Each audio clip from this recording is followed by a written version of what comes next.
The huge crystal room of the Galactic Council was full of noise. 1,000 different alien species talked at once. Ambassador Jake Morrison stood at the human-speaking area. His simple blue uniform looked plain next to all the fancy clothes the aliens wore. Humans had only been part of the council for 3 years. Most aliens still stared at them and some laughed quietly. High Chancellor Vexithera was a giant bug-like creature with 4 arms and black shiny eyes. She lifted one clawed hand to make everyone quiet. Her voice came through the translation machines that let everyone understand each other. "Today we must talk about the Zerathi threat," she said with clicking sounds. "Their warships have destroyed 17 star systems in the past year. We need all strong species to send ships to fight them." Everyone in the room agreed with low, rumbling sounds. The Zerathi were like a disease spreading across the galaxy. They turned whole planets into factories for making more warships. Their bioships could grow back from tiny pieces. They seemed to have endless numbers. "The Caltharian Empire will send 200 big warships," said General Zorkin. He was a huge lizard-like creature, with scars all over his face from many battles. Everyone nodded with respect when he spoke. "The Ethereal Collective offers 50 motherships and support fleets," said Speaker Lilandra. Her see-through body glowed with pretty lights. One after another, the big, powerful species promised their forces.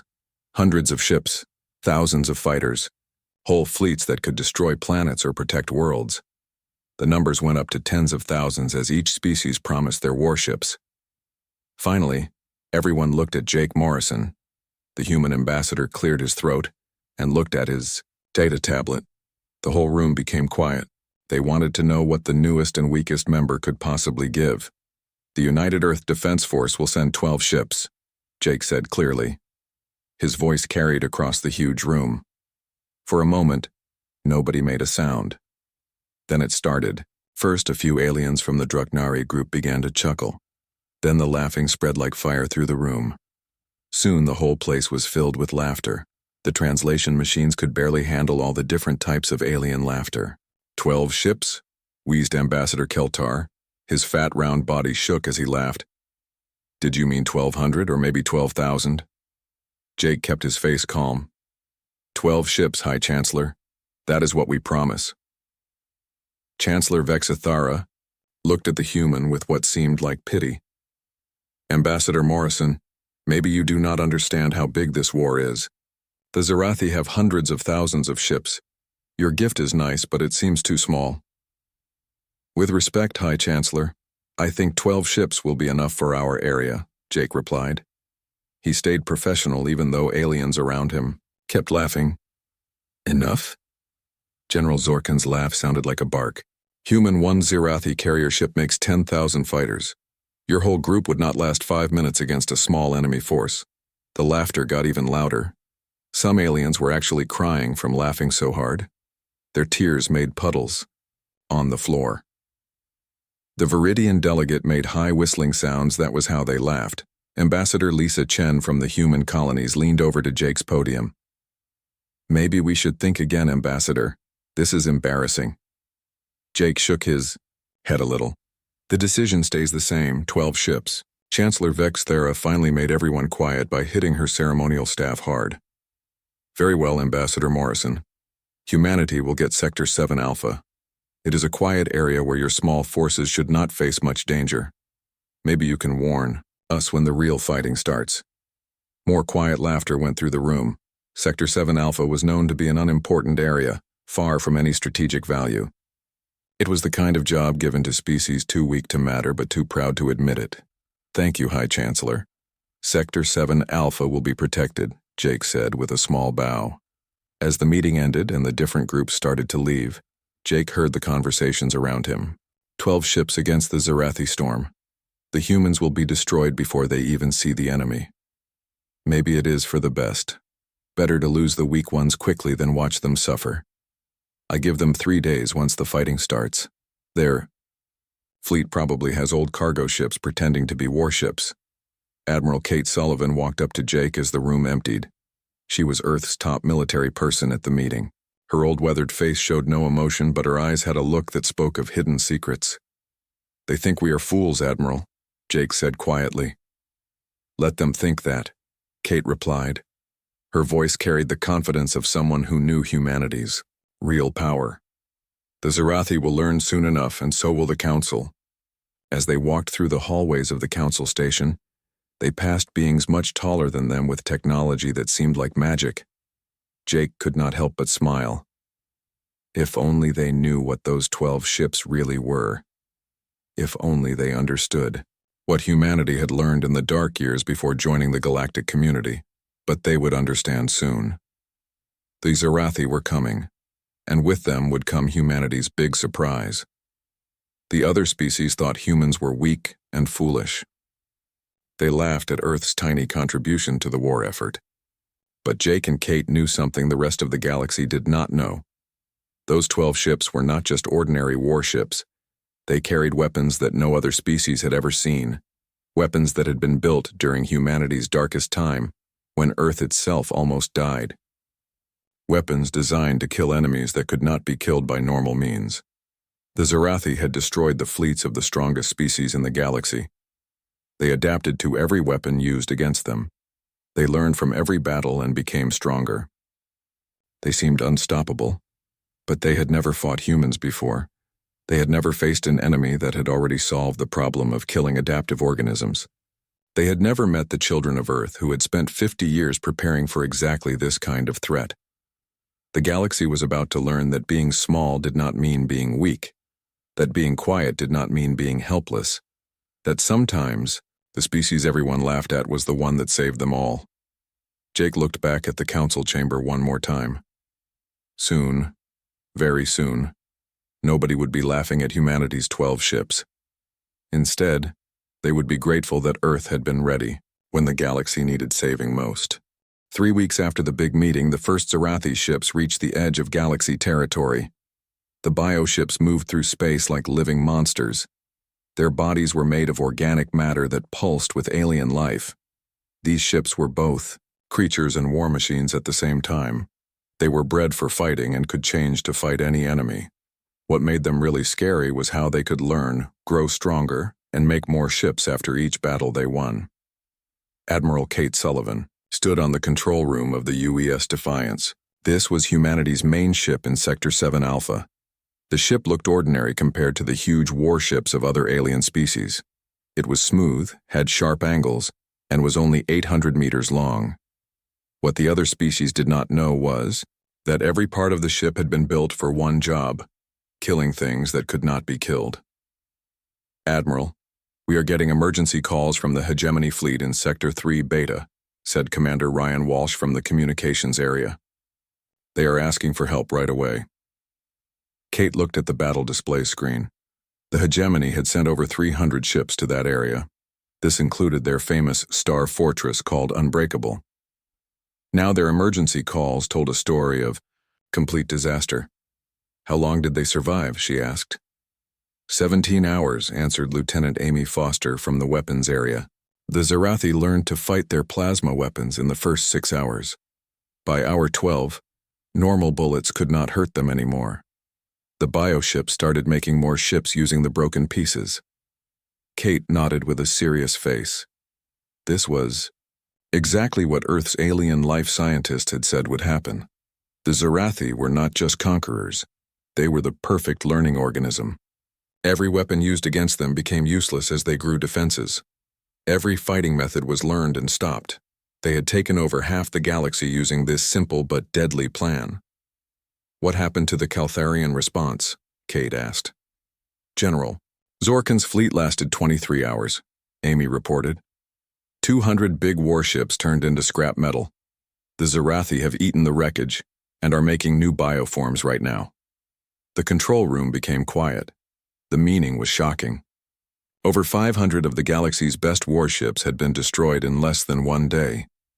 The Zarathi swarm was getting stronger with each victory. Admiral, important message coming from Galactic Command, Ryan announced. The main screen turned on, showing Chancellor Vexthera's bug eyes wide with fear. Behind her, the council rooms were in chaos as reports of defeat came in from all over the war zone. Admiral Sullivan, The situation has become very bad. We are making all human forces top priority. You must leave Sector 7 Alpha right now and help the main defense fleets. Kate's face stayed calm. With respect, Chancellor, our orders were to defend Sector 7 Alpha. That is exactly what we plan to do. Admiral, you do not understand. Vexathara's voice cracked with panic. The Zarathi are not like other enemies. They adapt, they learn, they evolve. Your 12 ships cannot possibly stop what is coming. How many Zarathi bioships are coming to our sector? Kate asked calmly. There was a pause as someone off-screen looked at their displays. Long-range sensors show about 50,000 bioforms coming. This includes 12 superorganisms, each as big as a moon. Admiral, this is not bravery, this is suicide. Understood, Chancellor. We will handle it. Handle it? Vexathara's mouth parts clicked with worry. Admiral, the combined power of 6 major species could not stop a small part of that force. Your 12 ships will be enough? Kate interrupted. Defiance out. The transmission ended, leaving the control room in thoughtful silence. 50,000 bioships. It was a number too big to understand. A living fleet that had eaten worlds and turned them into factories for making even more horrors. Admiral, Commander Walsh said quietly. The crew is ready. All ships report battle stations. Kate turned to study her battle display. 12 ships. On the surface, it seemed like a joke. The Council species saw 12 small human ships and thought they were weak. They could not possibly understand what humanity had learned during the dark years of the Titan War, when Earth itself almost died. Start Operation Omega Protocol, Kate ordered. Authorization Sullivan Omega 77 Alpha. Throughout the fleet, hidden systems turned on. Weapon openings that had looked like decorations opened to show machines that no other species had ever seen. Power cores that had been running at barely 10% power suddenly jumped to full output. Each of the 12 ships began changing from what looked like normal ships into something else completely. All ships report Omega systems online, Amy announced, her voice tight with excitement. Kate smiled grimly. The Zarathi had evolved to fight every weapon, every tactic, every strategy the galaxy could use against them. But they had never faced humanity's secret. They had never met weapons designed specifically to kill adaptive organisms. They had never fought the children of Earth, who had spent 50 years preparing for exactly this situation. Send message. To all ships, Kate commanded. The Zarathi want to adapt, let us see them adapt to this. On the sensor displays, the approaching Zarathi swarm looked like a sea of red dots. Each one was a bioship that could destroy entire fleets.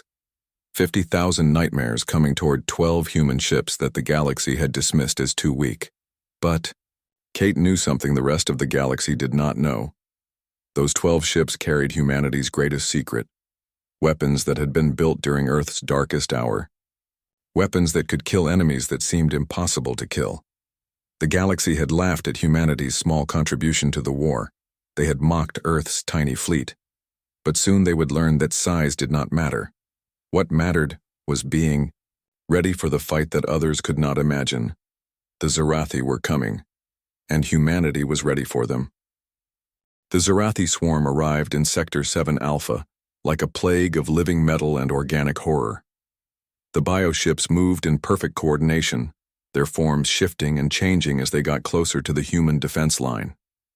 At the front was the Apex, Destroyer, a creature as big as a moon that had personally eaten 37 worlds. Admiral Kate Sullivan watched the approaching nightmare with calm control. Around her, the crew of the UES Defiance worked with quiet efficiency. They had spent years preparing for exactly this moment. How far to target? She asked. 2 million kilometers and getting closer, reported Lieutenant Amy Foster. The Zarathi are keeping formation. Looks like they plan a standard overwhelming attack. Kate nodded. The Zarathi had used the same plan against every other species. Swarm the enemy, adapt to their weapons, then eat the wreckage to make more bioships. It was a simple strategy that had never failed them. Admiral, incoming message from the lead bioship, announced Commander Ryan Walsh. Put it through. The main screen filled with an image that would drive most species crazy with fear. The Apex Destroyer's communication organ was a writhing mass of brain tissue and sensory clusters. It constantly shifted and pulsed with alien intelligence. When it spoke, the voice was a harmony of 1,000 destroyed species. Small flesh things in metal shells. The voice resonated with evil joy. We have eaten the strong ones with their great ships. We have learned their weapons, absorbed their knowledge. What can you tiny creatures offer that we have not already devoured? Kate leaned forward in her command chair. We offer you extinction. The Zorathi's laughter was the sound of dying worlds. Your weapons will feed us. Your knowledge will become ours. Your ships will birth new hunters. We are inevitable. We are perfect. We adapt to all. Adapt to this, Kate said quietly, then raised her voice. All ships, start firing. What happened next would be studied by military historians for centuries. The 12 human ships did not fire normal weapons. They did not launch missiles or plasma bolts or kinetic rounds. Instead, they unleashed something that the galaxy had never seen and the Zorathi had never faced. The weapons were called entropy cascaders. They had been developed during humanity's darkest hour, when Earth faced an enemy that could not be killed by normal means. Instead of trying to destroy the Zorathi bioships, the weapons attacked something far more basic: the quantum, bonds that held complex matter together. The first bioship hit by the cascading field simply stopped existing. It did not explode or burn or break apart. One moment it was a living nightmare of adaptive tissue and biometal. The next moment, it was an expanding cloud of basic atoms. No wreckage remained. No materials to be eaten and reprocessed. Just empty space where something had been. Direct hit on Bioship Cluster Alpha, Amy reported, her voice steady despite seeing something incredible. Complete molecular breakdown achieved. The Zorathi swarm reacted with confusion, then alarm. Their bioships began rapid adaptation sequences, trying to develop defenses against this new threat. Armor plating got thicker, energy shields appeared, reactive hull systems came online. It was exactly what they had always done when faced with new weapons. It did not matter. The entropy cascaders did not target armor or shields or any physical defense. They targeted the basic forces that allowed complex matter to exist. No amount of evolution could defend against the weaponization of entropy itself. Second wave, fire, Kate ordered. Another dozen bioships simply stopped being. The Zorathi formation began to shake as panic spread through their collective consciousness. For the first time in their species' history, they were facing something they could not adapt to, could not learn from, could not overcome through evolution. The Apex Destroyer's voice crackled across the communication channel. It was no longer confident but filled with something the Zorathi had never experienced: fear. What are these weapons? What are you, creatures? Kate's smile was cold as deep space. We are humans, and these weapons were designed specifically for adaptive organisms like you. Every time you evolve, every time you adapt, you become more complex. More complex matter is more vulnerable to entropy cascade. The stronger you become, the easier it is for us to unmake you. The truth hit the Zorathi consciousness like a physical blow. Their greatest strength, their ability to adapt and evolve, had been turned into their ultimate weakness. The more they tried to defend themselves, the more complex their bioships became, the more vulnerable they became to humanity's weapons. Impossible, the Apex Destroyer whispered. No species could develop such weapons, the energy requirements alone. You are right, Kate agreed. Most species could not develop them, but humans are not most species. We spent 50 years preparing for this moment, developing weapons that could kill the unkillable. We studied your tactics, your biology, your methods, and we designed the perfect counter. The battle, if it could even be called that, continued for less than an hour. The mighty Zorathi swarm, 50,000 bioships that had conquered half the galaxy, was systematically reduced to nothing by 12 human vessels. Every adaptation they attempted only made them more vulnerable. Every evolutionary response only made their destruction happen faster. The Apex Destroyer itself was the last to fall. The moon-sized organism tried desperately to retreat, to escape, to survive. But the entropy cascaders had a range measured in light minutes, and the bioship's complex adaptive systems made it the most vulnerable target of all. Final target locked, Amy reported. Ready to fire. Kate paused for a moment, looking at the massive creature that had devoured worlds and ended countless civilizations. For Earth, she said quietly. Fire. The Apex Destroyer's death was silent, in the vacuum of space, but its passing marked the end of an age of terror. The most feared species in the galaxy had been reduced to scattered atoms by weapons they could not understand, wielded by a species they had dismissed as weak.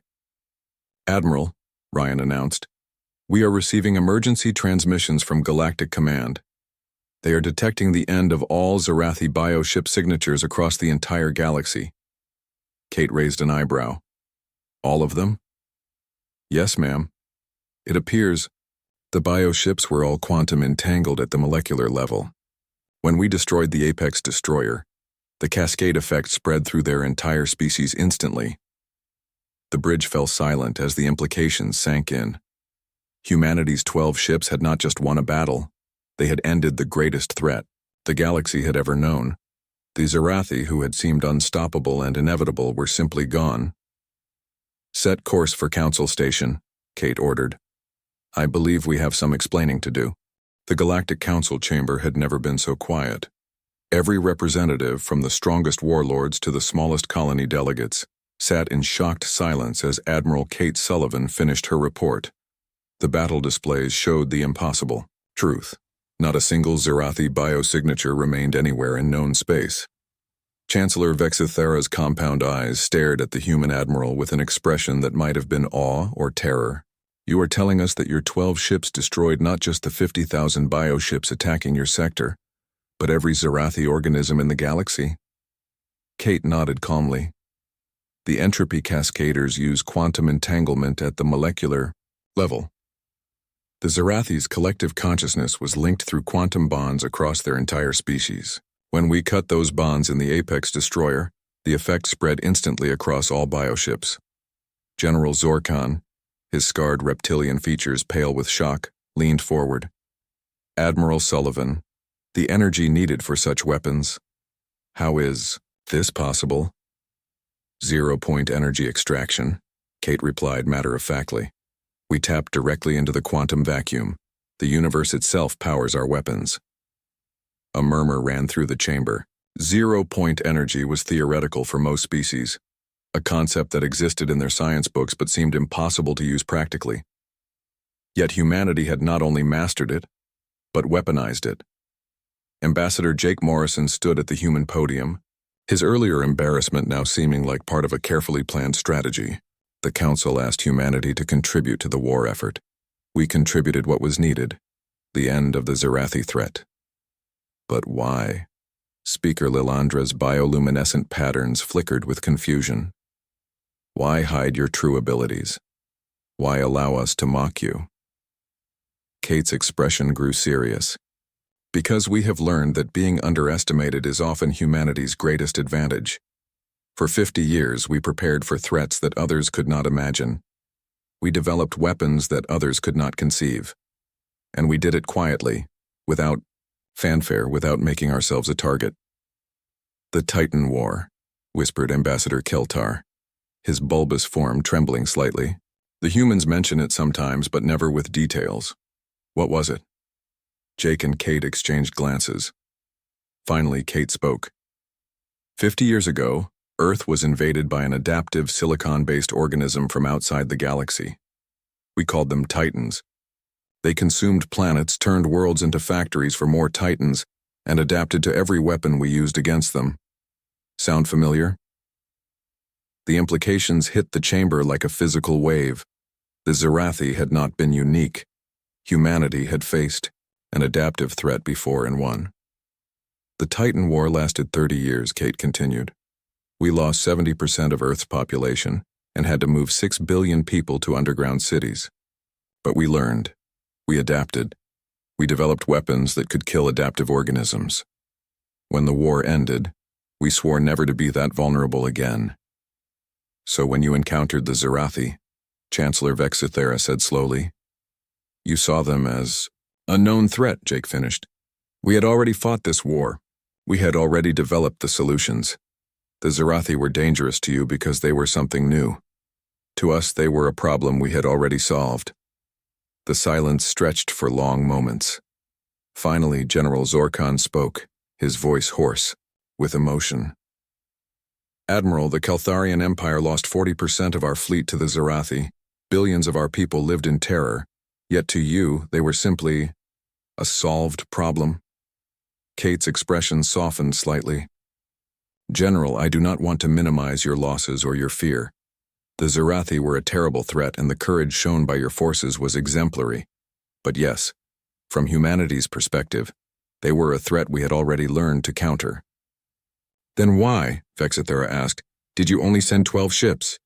If these weapons were so effective, why not end the threat immediately? Jake smiled slightly. Because we wanted to be sure. We wanted to test our weapons against live Zarathi bioships before committing to larger deployments. 12 ships were sufficient to gather the data we needed while ensuring victory. The casual confidence in that statement sent chills through the assembled representatives. Humanity had treated the galaxy's greatest threat as a field test for their weapons. What other weapons do you possess? Asked the ethereal collective's representative, her translucent form shimmering with nervous energy. Enough, Kate replied, simply. The entropy cascaders are just one solution in our arsenal. We have spent 5 decades preparing for every possible threat scenario. Adaptive organisms, energy beings, quantum phase entities, reality manipulators. We have countermeasures for all of them. The chamber erupted in shocked murmurs. Most species had not even theorized about some of those threat types, yet humanity had developed weapons to fight them. Chancellor Vexithara raised her staff for silence. When the chamber quieted, she looked directly at the human delegation. Ambassador Morrison, Admiral Sullivan, I believe the Council owes humanity an apology. We underestimated not just your capabilities, but your commitment to galactic security. Jake nodded graciously. Apology accepted, Chancellor. Though I should point out that being underestimated served our purposes. It allowed us to operate without drawing attention from potential threats. And now? Vexithara asked. What are humanity's intentions moving forward? Jake and Kate exchanged another look, and Kate stepped forward. The same as they have always been, Chancellor, protecting Earth and its allies from existential threats. The difference is that now you know we are capable of doing so. The Council would be honored to formalize a defense agreement with humanity, Vexithara said carefully. Your unique capabilities would be invaluable for galactic security. Kate nodded slowly. We are open to discussions, though I should mention that Earth has certain requirements for such agreements. We do not intervene in political disputes or territorial conflicts. We only act against existential threats to galactic civilization, such as the Zarathi, General Zorkan observed. Such as the Zarathi, Kate agreed, or anything else that threatens to consume or destroy entire species. As the session concluded and the various delegations began to file out, the conversations were markedly different from 3 weeks earlier. Instead of dismissive laughter, there were hushed tones of respect and wariness. The humans had revealed themselves as far more than anyone had imagined. Ambassador Lisa Chen approached Jake as the chamber emptied. Do you think they will trust us now? She asked quietly. Jake watched the alien representatives departing, noting their careful glances back at the human delegation. Trust us? Probably. Not completely. But they will respect us, and sometimes respect is more valuable than trust. Admiral Sullivan joined them, her weathered face showing satisfaction. The Zarathi threat is ended. Earth is secure, the galaxy is safe, mission accomplished. For now, Jake added with a slight smile. But knowing humanity's luck, there is probably another galactic threat forming somewhere out there. Kate chuckled. Let it come. We will be ready. As the 3 humans walked through the corridors of Council Station, they passed beings that now looked at them with a mixture of awe and caution. The galaxy had learned a valuable lesson: never underestimate the species that seemed weakest. Sometimes they were the ones who had already faced the worst the universe could offer and emerged stronger. Humanity's fleet might have been small, but it had proven something that all the massive armadas of other species had not. That victory was not about numbers or size. It was about being prepared for the threats that others could not imagine, and having the will to face them when they came.